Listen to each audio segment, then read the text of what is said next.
近期，在美国的干扰下，中国的局势鲜有安宁之日。而在美国的带领下，北约也开始对中国有了想法。本以为俄罗斯才是北约想要挑战的对象，但是如今局势却逐渐变了。他们似乎是想要将中俄两头通吃。北约的战略方向不仅仅是针对俄罗斯，他们把矛头也指向中国，将触手伸到了中国后院。据环球网消息报道，俄罗斯国防部长绍伊古在莫斯科举行的国际安全会议上指出，北约已经开始在东南亚地区开始了军事部署，他们将更多的战斗机和航空母舰群派入到了东南亚地区，在靠近这些地方的海域和空域进行军事演练。同时，北约军舰也越来越多的开始参与到了这些地区的演习当中。这样的行动加大了引发事故的风险。本以为北约只是为了对抗俄罗斯，但如今也将触手伸到了中国后院，实行中俄两线作战计划。随着苏联解体，北约将重点任务放在了俄罗斯身上，时常会联合军队进入俄罗斯黑海海域进行军事演练。但是近年来，中国的军事实力越发强大，北约最近似乎把中国也看成了照顾对象。北约秘书长斯托尔滕贝格在之前的国防长会议上大肆渲染所谓来自中国的安全威胁。北约峰会前夕也表示应该加强应对中国的政策，认为中国的主导地位正在逐渐上升。如今又开始了加大对东南亚地区的军事行动，如此看来，中国带给北约的压力也是不小的。不过，据相关分析师称，如今美国大幅度的干扰中国，军机军舰频频出入中国领域，对北约也起到了一定的干扰效应。因此，北约也开始对中国产生了恐惧心理，所以开始在中国周边地区进行军事演练，以此来对中国产生威慑力。但是，北约这样的想法是行不通的。中国如今军事实力强悍，单凭几场军事演练还不足以产生威慑力。解放军有足够的能力和信心来迎接可能发生的军事行动。俄罗斯国防部长绍伊古在会议上提到了一个重要的信息，他认为，如今北约将在国际上成为全球性的军事联盟，他们的主要任务就是来遏制中国和俄罗斯的发展。而向我们走来的也是一个国际新趋势，那就是世界局势已经分裂成了自己人和其他人。绍伊古这样的表态，其实也是间接的将中国归类到了自己人，把北约以及美国归类到了其他人里边，与美国和北约划清了界限。因为俄罗斯政府向来都与中国保持紧密合作，所以绍伊古也认为中国是一个可以友好发展的合作伙伴。北约和美国把中俄联合起来看作是要共同遏制的对象，反之也就成为了中俄所要面临的问题。总之，中国不愿意同其他国家产生矛盾，也一向坚持和平发展、互相尊重的原则。但如果任何国家有意的侵犯我国主权的话，那么中国也是绝对不会坐视不管的。希望美国和北约都能明白这个道理，解放军不是好惹的。如果误判了中国的决心和实力，那么必将迎来最沉重的打击。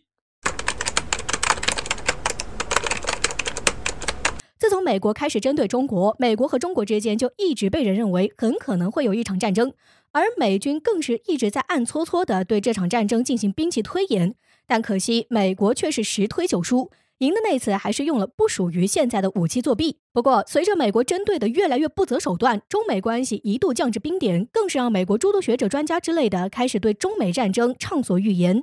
就比如日前，美国参谋长联席会议主席米利就表示，美国不能和中国发生战争，因为美国根本就承受不住战争背后的挑战。当然，即便有人一直在呼吁美国不要和中国对抗，美国也依然继续挑衅中国。先是公然表态，美国将会考虑在太平洋增设一支特遣部队，并且特遣部队中还会拥有法国、英国、澳大利亚等国家。随后就是这2天，美国直接和印尼达成协议，双方一起在马六甲海峡口附近重要地域巴旦岛建设军事训练基地。这个基地一旦出来，那么就会在军事和经济上成为美国双重压制中国的利器。所以这已然代表了美国正在向中国释放强势信号。有意思的是，美国刚释放强势信号，后面就有美国军官亲自警告美军不能和中国打，因为美军有重大缺陷，打了必败。这无形中就呼应了联席参谋长米利的一番话，那就是美国和中国开战必败无疑。爆料人是美国陆军军官约翰·鲍瑟，他在自己的文章中表示，美国拥有一个重大缺陷，这将会让美国和中国对战必败。而美国未来一旦和中国对战，那么必然需要足够多的油轮来维持前线舰队在战斗中需要的大量燃油。但是这却已经成为了美国的缺陷，因为一旦中国击沉任何一艘油轮，美国的军舰和航母都只能成为牺牲品。另外，鲍瑟还非常严厉地警告美军，称这绝对不是夸张。就像当年日本偷袭珍珠港后，美国之所以能继续在太平洋作威作福，就是因为当年的日本没有能力击沉美国的油轮。不得不说，这位军官担心的还是很有道理。毕竟，一旦在战时，美国各类军舰、船只必然都是在中国东风系列导弹的打击范围内，航母、舰艇、军舰，而油轮自然也是打击重点。毕竟兵马未动，粮草先行。粮草的重要性不言而喻。但是必须要说的是，美国有这个时间担心，不如趁早收手。如此一来，中美之间也不大可能会发生战争。毕竟中国早就有言在先，中国无意威胁或者挑战任何国家，但是却不代表有人执意挑战中国的时候，中国依然如此。所以奉劝美国嘴上说说就算了，一旦真动手，中国必将奉陪到底。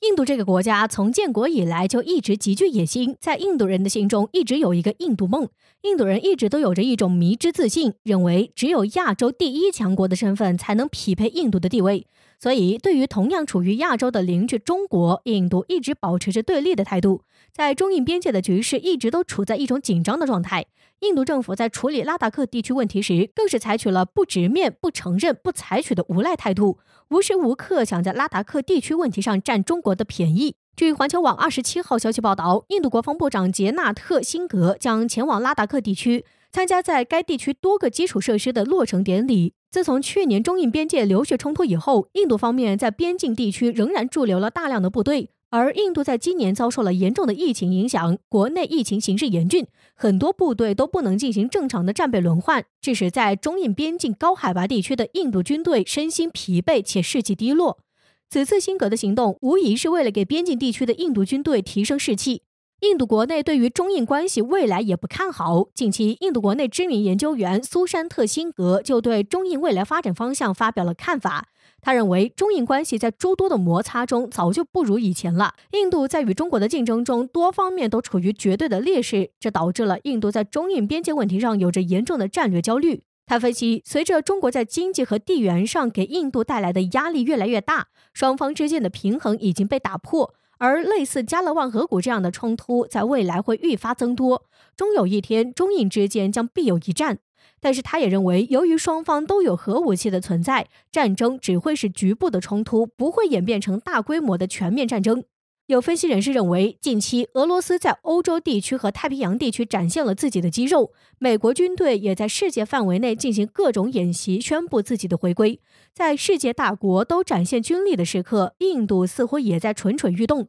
不过，似乎印度把对象搞错了，中国可不是让人拿捏的软柿子。中国也很清楚印度的狼子野心，在中印边界地区一直都有所防备，各种基础设施也是越来越完备。据报道，中国在西藏的第一条高铁拉林铁路已经在6月25号进入了运营阶段，彻底结束了西藏东南地区不通铁路的历史。拉林铁路的通车对于中国稳定东南边境有着极大的战略意义。亚洲第一是靠自己一步一步发展起来的，而不是靠制造冲突打出来的。奉劝印度政府能够保持理智，好好发展自己。挑起战争，结果受伤的肯定是自己。